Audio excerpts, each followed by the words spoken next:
Hola, ¿qué tal mis queridos televidentes? Muy buenas tardes. Como todos los lunes, aquí estamos para ustedes a la 1 de la tarde y vamos a empezar con nuestro programa en Change TV, el canal del cambio ya está aquí, y su programa El lado B del éxito. Gracias por abrirnos las puertas de su hogar, las puertas de su pantalla, y aquí estamos. El día de hoy, en nuestro programa El lado B del éxito, tenemos una gran invitada, una mujer muy especial, emprendedora. Ya les estaremos platicando de ella, pero antes de eso, como cada programa, siempre buscamos la intención y lo cubrimos. ¿Para qué estamos hechos como programa? ¿Cuál es el objetivo de nuestro programa?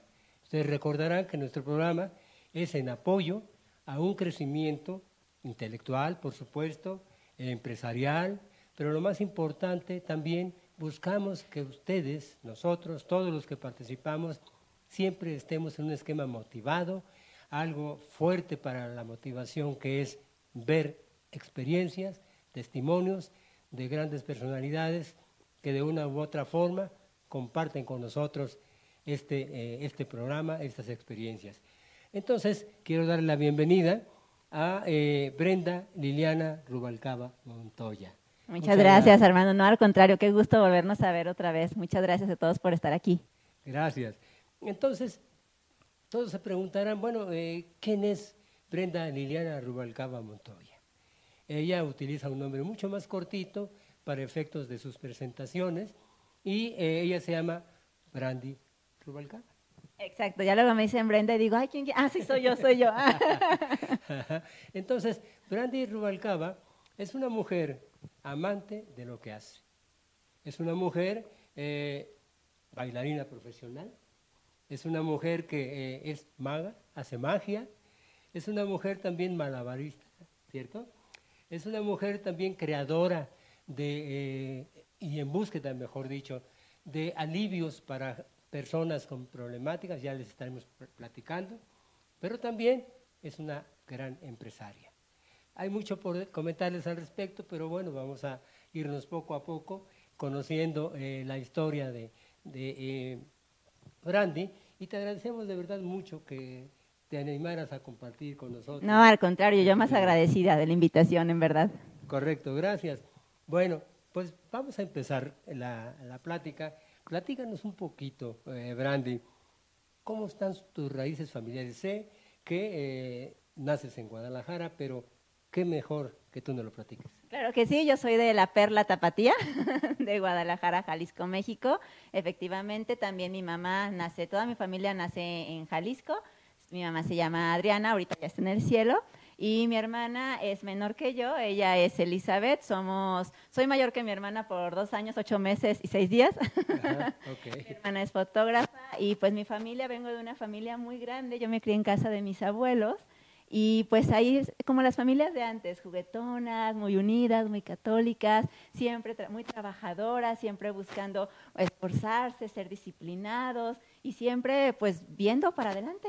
Eso, sí, muy interesante. Pues es un concepto de la familia tradicional que venía trayendo nuestro México, y es normal, siempre habrá cambios, siempre habrá avances hacia lo moderno, lo que se está manejando de manera internacional, pero bueno, gracias por esa parte. Entonces, tú eres una de las 2 hermanas que fueron en familia, ¿cierto? Sí, cierto. ¿Y qué pasó ahí? Cuéntanos.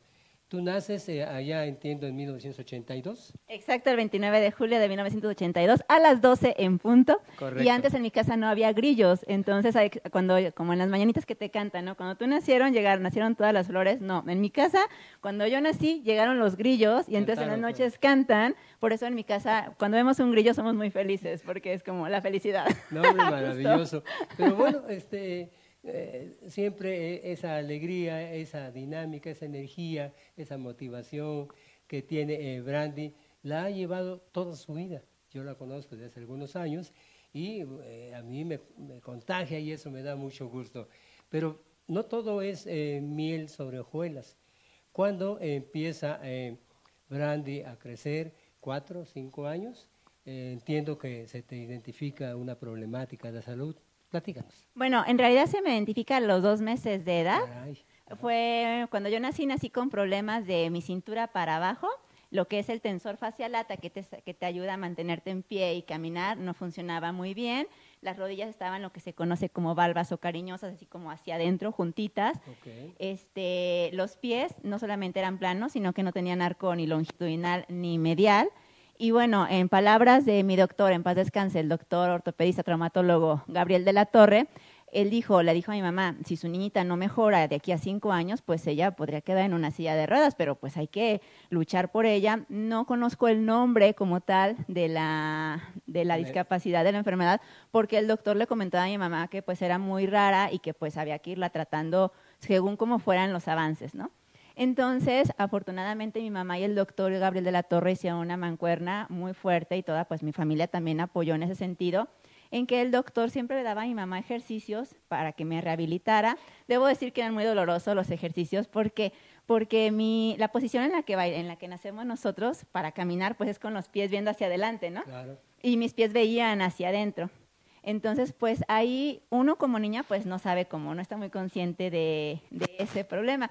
Y yo desde niña yo decía, es que yo quiero ser bailarina y yo quiero ser bailarina.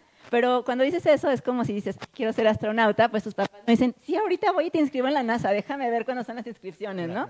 No. Pero yo seguía insistiendo en ese sentido. Entonces un día justo el doctor Gabriel de la Torre le dice a mi mamá, por lo que te comentaba, yo nací hacia adentro, las personas normales están hacia en paralelo, sí, pero el ballet es hacia afuera, como patos, ¿no? Cuando han visto las bailarinas, sí, de ballet, ay, caminan como patos. Entonces pensó el doctor que si me llevaban al ballet, pues yo iba a quedar normalita, ¿no? Y yo, cuando el doctor le dijo eso a mi mamá, yo fui la niña más feliz del mundo porque dije, ahora sí voy a ser bailarina. Yo no estaba consciente de que yo tenía un problema. O sea, mi problema empieza cuando ya entro a las academias profesionales de ballet y los maestros dicen, tú no sirves. ¿Cómo que no sirvo? Tú no sirves para bailar, o sea, tú nunca vas a bailar profesionalmente, no sirves. Y yo no entendía, o sea, ¿pero por qué? Pues yo tengo 2 manos, 2 pies, ¿no? Puedo bailar. Y es ahí donde inicia como el reto de vida y lo que me ha convertido en lo que estoy ahorita. Claro, vean ustedes cómo desde muy pequeña, al darse cuenta de ese problema físico, pues mentalmente ella no está aceptando la situación y ella trae un sueño, como todos los podemos tener para efectos empresariales, para efectos de emprendimiento, y ella se aferra a ese sueño y empieza a considerarse una lucha, yo diría, fuerte entre ella y el problema, ¿verdad? Sí, así es, efectivamente. Entonces yo me empiezo a ser consciente de esto y yo digo, bueno, es que yo sí quiero bailar. Entonces me di cuenta que no podía nada más quedarme con las mismas cantidades de hora de ballet, de 1 o 2 horas al día, porque ahí yo no iba a mejorar, yo necesitaba un trabajo extra y empecé a hacer conciencia, hablando de cuando yo entré al ballet fueron a los 7 años, pero que a esa edad, todavía a los 10 años, 12, los maestros te sigan diciendo todos los días, tú no sirves, tú no sirves, tú no sirves, pues para un niño sí llega a ser traumático. Pero repito, yo traía como esta fortaleza interna de mi familia, que siempre ha sido muy, muy luchona, muy aguerrida y ahora sí que somos de a Dios rogando y con el mazo dando, ¿no? Entonces, ahí es cuando empiezo como a más disciplinas de jazz, aparte del ballet clásico, de jazz, de contemporáneo, de tap, de folclórico, y conforme voy avanzando, me voy dando cuenta que necesito aprender también la parte teórica, no nada más la parte física, ¿no? Y es cuando los maestros se dan cuenta que, pues ellos siguen insistiendo, tú no vas a bailar profesionalmente. Y me dicen, ¿por qué no mejor te dedicas a otra rama de la danza si no te quieres alejar de la danza, ¿no? ¿Por qué no te dedicas a ser coreógrafa o maestra o escenógrafa o vestuarista? Pero yo decía, no, pues no, yo quiero ser la que baile, yo quiero ser la que le aplaudan, la que esté arriba de las puntas con su tutú. Entonces llegamos al acuerdo de que íbamos a seguirlo intentando, pero que al mismo tiempo me iban a preparar para ser maestra. Entonces yo en ese momento, todavía niña, dije, bueno, sí, si ellos no quieren luchar con alguien como yo, porque aquí hay que hacer un paréntesis, la parte de la danza clásica es una disciplina muy difícil. Ya naciendo con todas las facultades físicas listas, son 14 años de entrenamientos arduos, diarios, y no todo mundo llega ni aguanta. Entonces una persona que tiene pues no las capacidades ideales, pues es muchísimo trabajo para los maestros, ¿no? Sí, por supuesto. Entonces fue ahí cuando dije, bueno, prepárame para ser maestra y me voy a convertir en mi propia maestra, y al mismo tiempo seguí estudiando. Entré a la Universidad de Guadalajara a estudiar la carrera de nutrición, no para convertirme en nutrióloga, soy súper tragona, me encanta la comida, pero ¿por qué? Porque en la Universidad de Guadalajara tenemos la ventaja que en el área médica, desde que entras al primer semestre, estás practicando no nada más la parte teórica, estás también en los hospitales civiles ya viendo cómo trabaja el cuerpo desde dentro. Entonces eso es algo muy importante porque ya estás siendo tangible con todo el material que vas a tener para ti, ¿no? Entonces yo para mi cuerpo pues era genial. Claro. Tú tenías la intención también de conocerte a través de esta carrera. Por supuesto, pues era el chiste. O sea, para mí todo es danza. Yo todo lo que he hecho en relación a mi vida, dices, no, pero ¿eso qué tiene que ver con la danza? Por ejemplo, cuando estuve trabajando con los delfines, dices, bueno, ¿y qué tiene que ver con la danza? Para mí los delfines bailan adentro del agua, son seres felices, son como perros acuáticos. Entonces yo decía, yo quiero aprender de ellos. Entonces todo lo que he ido haciendo a lo largo de mi vida ha sido para mejorar mi danza. Claro, me gustaría que nos comentaras el por qué te fuiste enfocando y cuáles fueron los puntos que tuviste que superar para que te pudieran aceptar ahí el estar trabajando. Yo entiendo, sé que todo lo ves como baile o como danza. ¿Qué pasó con los delfines? ¿Qué viste ahí? ¿Por qué querías entrar? Donde yo estuve fue en el delfinario de Selva Mágica de Guadalajara. Eran 4 delfines, Toya, Goya, Jackson y Mauricio. Cuando yo entro y voy y hablo con el veterinario encargado, con los doctores, con los directores principales, pues obviamente me preguntaron, yo tenía 18 años en ese momento, y entonces me dijeron, bueno, ¿tú vas a estudiar para biología? No. ¿Vas a ser veterinaria? No.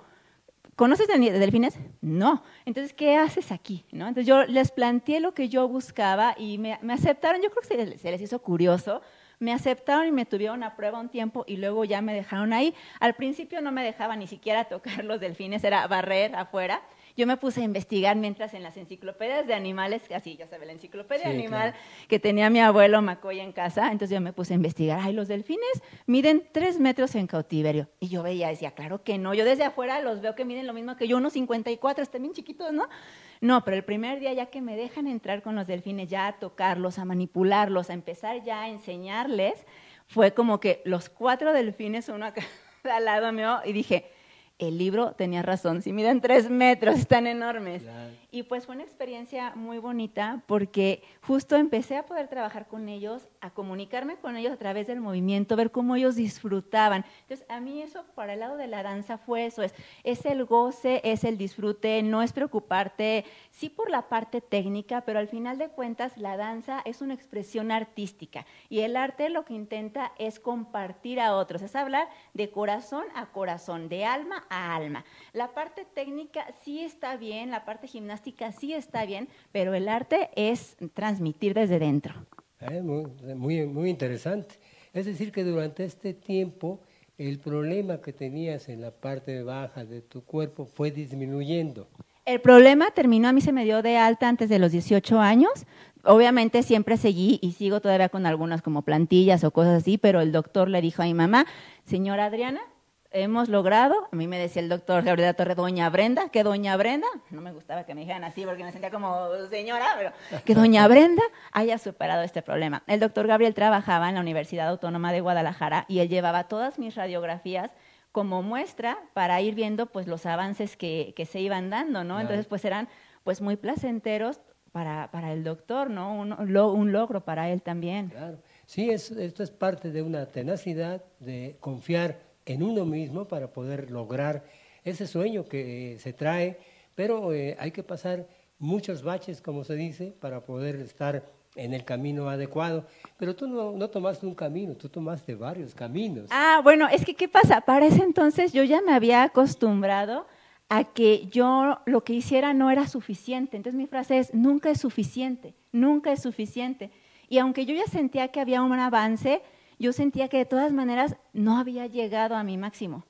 Entonces fue ahí cuando también, para ese momento yo también ya logro graduarme con honores, ahora sí que como bailarina y como maestra de danza por la Sociedad Imperial de Maestros de Danza de Londres, y fue algo así como que, wow, lo logré, pero dentro de mí ya seguía la costumbre de que tenía que dar más. Es por eso que me mudo a la Ciudad de México y empiezo a estar en más cosas, a empezar con el tango, con el ilusionismo. ¿Por qué el ilusionismo? Porque para mí las cartas movidas por las manos del mago es como si bailaran, todo es danza. Claro, sé que haces malabarismo. Platícanos de esa parte del malabarismo. ¿Por qué ese interés hacia esa Bueno, disciplina? ¿por qué el malabarismo? Porque en Guadalajara, como te digo, mi familia somos muy juguetones. Yo llego a mi casa y estoy jugando con mi tío Sergio, siempre estamos jugando ajedrez con mis primos escondidillos. Aunque ya estemos grandotas, seguimos jugando. Ajá. Entonces siempre estamos jugando. Cuando yo me mudo a la Ciudad de México, aquí no tenía con quién jugar. ¿Por qué? Pues porque aquí no tenía familia, como no tengo a mis primos para jugar, no tengo a mi hermana para jugar, no tengo a mi tío Sergio. Entonces dije, los malabares son una forma de jugar tú solito. Sí. Y al mismo tiempo empecé a ver que también podía bailar mientras los hacía, o sea, los objetos moviéndose en el aire pueden formar una coreografía, pueden formar movimientos que se ven muy hermosos. Ya, entonces empiezas a trabajar con el malabarismo, pero también empiezas a colaborar. Sé que tuviste una iniciativa de la magia, pero sé también que viviste un problema de un accidente. Cuéntanos. Bueno, fue un accidente de moto en el 2013 y sí, efectivamente yo había empezado con el ilusionismo el 31 de octubre del 2011, firmé mi juramento mágico y entré de manera ya oficial a la parte de la magia y del ilusionismo. Para entrar a estos círculos normalmente tienes que venir de familia que se dedique a esto. No es muy común que personas que pues, no tienen nada que ver ingresen. Entonces, yo para el accidente de moto justo del 2013, mi rodilla se abrió, mi rodilla derecha, y pues tuve que dejar un poquito de bailar, ¿no? Como subirme a las puntas o esas partes, pero durante esos meses me dediqué mucho a entrenar de la parte justo de, pues no podía bailar con las piernas, pero podía estar manipulando las cartas con las manos y todo. Y pues fue muy bonito porque me entregué muchísimo y al final de cuentas logré terminando justo haciendo un récord Guinness en Rimini, Italia, en 2015, en una cosa que se llama FISEM, que es la Federación Internacional de Sociedades Mágicas. Ya, interesantísimo. ¿Y cómo fue que llegaste a este récord Guinness? ¿En qué consistió? El récord Guinness consistía en el mayor número de magos haciendo magia dentro de un mismo espectáculo. Okay. Mi participación fue alrededor de las 3:20 de la mañana y fue muy interesante porque tenías que hacer como cierta audición, por así decirlo, y que te aceptaran dentro de este evento internacional. Sí. Y este récord Guinness era uno era parte del programa que estaba incluido dentro del evento. Y pues para mí fue muy gratificante porque son como las Olimpiadas en la magia, se hacen cada 3 años en un país diferente. Sí. Y ves a todos, a magos de muchos países reunidos con un mismo fin. Y también pues conoces cosas que pues no ves en tu propio país, ni ellos en el suyo, ni nosotros, ¿no? Y eso pues fue muy placentero también, llegar y conocer y aprender el italiano para hablar justamente a la hora de hacer mi efecto, pues era un efecto de cartas y era hablado. Entonces y dije, yo quiero hablar italiano y terminé hablando el italiano. Muy bien, perfecto, maravilloso. Es decir, que vean ustedes cómo un lado B que nosotros le mencionamos en el programa, que fue el accidente, le ayuda o aprovecha para poder complementar sus habilidades y además esto lo lleva a formar parte de la Federación Internacional de Magia, en donde la llevan a participar en un récord Guinness que al final pues lo lograron y eso pues es muy aplaudible, te felicito. Muchas gracias parte, Armando, muchas gracias. Hay otra parte interesante, fíjense ustedes que ella le gusta mucho la parte, es la cultura coreana, la comida coreana, tienes un programa en YouTube, entiendo, platícanos de esa parte. Bueno, tengo mi canal de YouTube que también se llama así como mi nombre artístico, Brandy Rubalcaba, y en este canal subo, aparte de las cosas que ya mencioné ahí, cosas de danza, de malabarismo y de magia, también recetas de cocina coreana y de otras cocinas, pero la característica es que lo hago en diferentes idiomas y al mismo tiempo lo seño en lengua de señas para personas sordas. Entonces, por ejemplo, lo hablo en italiano y lo hago en lengua de señas mexicana, ¿no? Lo digo en portugués y lo digo en lengua de señas brasileña. ¿Por qué? Porque también esta parte de la lengua de señas para personas sordas me llamó la atención.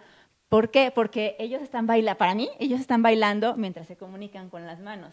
Entonces yo quise aprender justo esta parte de las señas para aumentar mi parte dancística. Y la parte de la cultura coreana que yo trato no es tanto la moderna, sino la tradicional.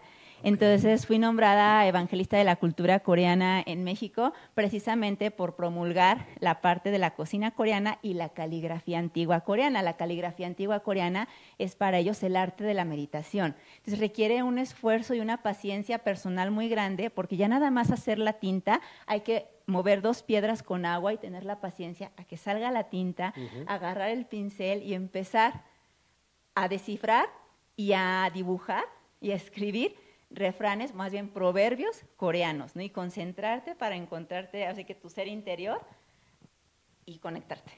¿No? Maravilloso. Pero fíjense ustedes cómo una parte del sueño la está llevando, por lo que nos está compartiendo, a ir cubriendo paso a paso, pero estoy entendiendo que todo es alrededor de la danza. Es la completamente. Visión. Para mí yo veo algo y todo se está moviendo, todo es danza, todo tiene este espíritu vivo. Claro, pero además es empresaria.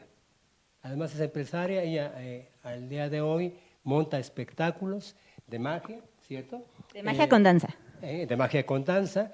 Y bueno, ha tenido la invitación, pero algo de la magia que estuvimos platicando en algún momento, ella buscaba a magos mexicanos para poder empezar a identificarse con esta... Sí, para pertenecer ya a un círculo. Exactamente, pero, oh sorpresa, platícanos. Bueno, justo después del accidente, mi maestro de magia, Isaac Yair, me comenta, Brandy, ¿tú ya estás lista para...? Porque les dije que había firmado un juramento mágico, ¿no?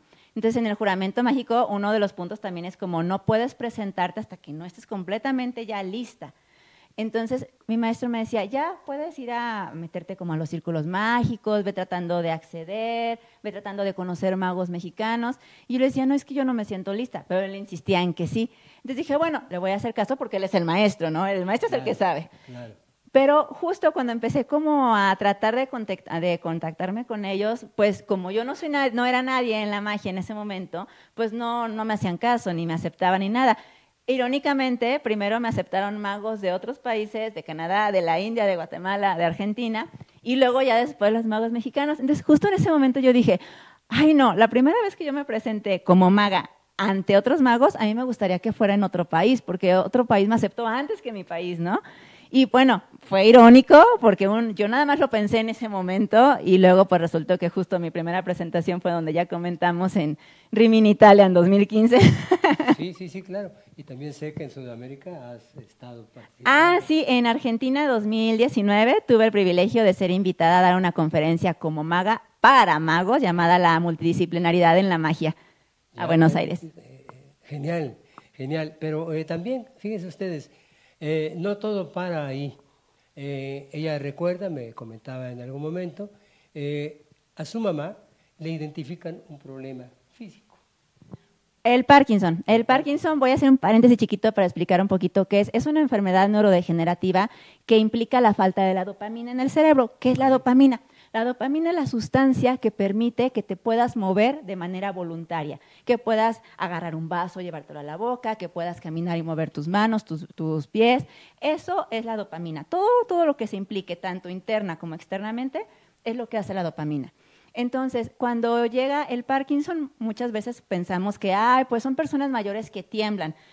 Hay más de 30 o 35 sintomatologías diferentes de Parkinson. Entonces, hay gente que tiembla, hay gente que se queda rígida, hay gente que pierde el habla, hay gente que ya no controla esfínteres, y todas esas sintomatologías pueden ser combinables. Es decir, el Parkinson es personalizado, no hay cura, no se sabe de dónde viene después de 205 años de investigación. Y bueno, a mi mamá la detectan esa horrenda enfermedad. Sí, y bueno, como bailarina profesional, como la experiencia de querer ayudar a su mamá, pero como experiencia personal también, con su dificultad al nacer, pues se involucra fuertemente en cómo apoyar a la gente que tiene el problema del Parkinson. Y entonces, platícanos, esto es emocionante. Sí, pues cuando a mi mamá ya le dan el diagnóstico, porque también debo decir, esto también es un llamado a la sociedad para que estemos como más atentos. Hay parkinsonismo juvenil, entonces no es nada más como que después de los 60, 70 años te va a dar, o sea, juvenil es puede haber gente con 20 años con sintomatología de Parkinson. Entonces, para que te lo detecten no es algo tan simple, no es como que vas y te haces una prueba de Parkinson y ya lo tienes, es por descarte. Entonces, el diagnóstico tarda en llegar a veces de entre 3 y 5 años. Porque puedes empezar con un dolor de rodilla y pues no dices, tengo Parkinson, ¿no? Dices, pues voy a ir con el ortopedista porque pues a lo mejor traigo tacones y por eso, ¿no? O si sientes que no puedes dormir bien, tampoco dices, es eso, ¿no? Entonces, para que llegue el diagnóstico es tardado. Bueno, cuando a mi mamá le detectan justamente la enfermedad de Parkinson, pues yo venía de toda esta lucha personal de querer ser bailarina, de querer llegar a algún lado, y yo me sentía que estaba más o menos alcanzando mi objetivo cuando a mi mamá le hacen este diagnóstico. Y pues lo esperado era que me regresara a Guadalajara pues a cuidar a mi mamá pues por el tipo de familia que yo provengo, ¿no? Sin embargo, ahí fui pues muy ególatra porque yo dije, yo no me quiero regresar porque me voy a frustrar como bailarina, pero por otro lado tampoco la puedo abandonar, tengo que hacer algo. Entonces me puse a investigar lo que era el Parkinson, me asusté muchísimo, lloré muchísimo y dije, ¿cómo es posible que algo así tan horrendo exista? ¿Y qué pasó dentro de esta investigación y el conocimiento que yo ya llevaba también de esta parte médica que había obtenido en la Universidad de Guadalajara, más toda la investigación que hice metiéndome a asociaciones y tratando con más gente con Parkinson, porque yo quería ver a dónde iba a llegar mi mamá? Entonces yo veía gente que ya tenía un nivel de Parkinson muy avanzado y o sea, es una cosa que uno no puede ni controlarse ni controlar y no sabes cómo reaccionar. Entonces, ¿qué pasa? Dije, tengo que hacer algo. O sea, tengo que hacer algo para ayudar a mi mamá y de paso para ayudar a todas las demás personas, pero mi mamá era por delante, ¿no? Claro. Entonces dije, bueno, ¿qué encontré? Encontré similitudes con la enfermedad de Parkinson y la parte que yo tenía de niña. ¿En qué sentido? En el sentido de que el cuerpo no te obedece.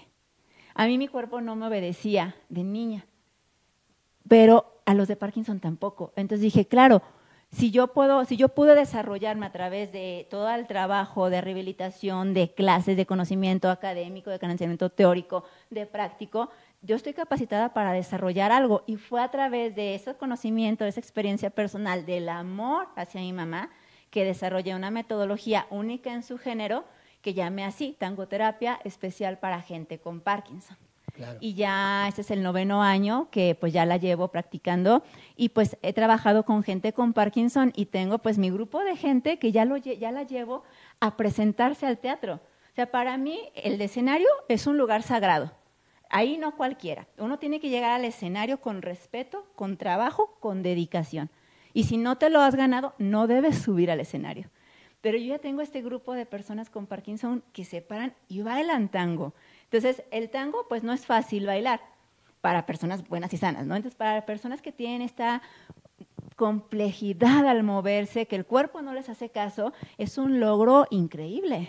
Sí, lo entiendo muy bien. Y bueno, dentro de tus especialidades, pues tú iniciaste bailando tango desde hace muchos años. En el 2008, el tango que conozco lo aprendí aquí con el maestro Jorge Perusquia, que tú también conoces. Sí, claro, y con él aprendí lo que sé de tango y con mi pareja Ariel Tejera, con él con quien siempre me presento bailando tango en escenario. Él es mi pareja de tango y eso es importante. ¿Por qué? Porque en el tango tienes que conocer a la otra persona, tienes que conocer sus movimientos. Entonces es una mancuerna que también se vuelve difícil. Cuando preguntan, ¿y qué es lo más difícil del tango? Tener con quién bailarlo. Así como cuando dicen, para hacer un tango hacen falta dos, como, ¿y qué es lo más difícil de enojarte con alguien? Tener con quién enojarte. El tango es igual. Entonces, ¿qué te llevó a comparar el tango, los movimientos, con el problema del Parkinson? Pensé en qué tipo de danza podría adaptar yo a las personas con Parkinson. Pensé que podría ser alguno de los bailes que son solos y eso hubiera sido más fácil, o sea, difícil todavía, porque hay que controlar movimientos, pero dije, quiero otro reto más. ¿Por qué otro reto más? Porque en el tango se ocupan dos. Entonces, no es nada más que tú, por ejemplo, si una persona con Parkinson está rígida y no se puede mover, y yo lo pongo a bailar con otra persona que no deja de moverse y que se balancea de un lado al otro y no puede controlar ese movimiento, el reto es mayor.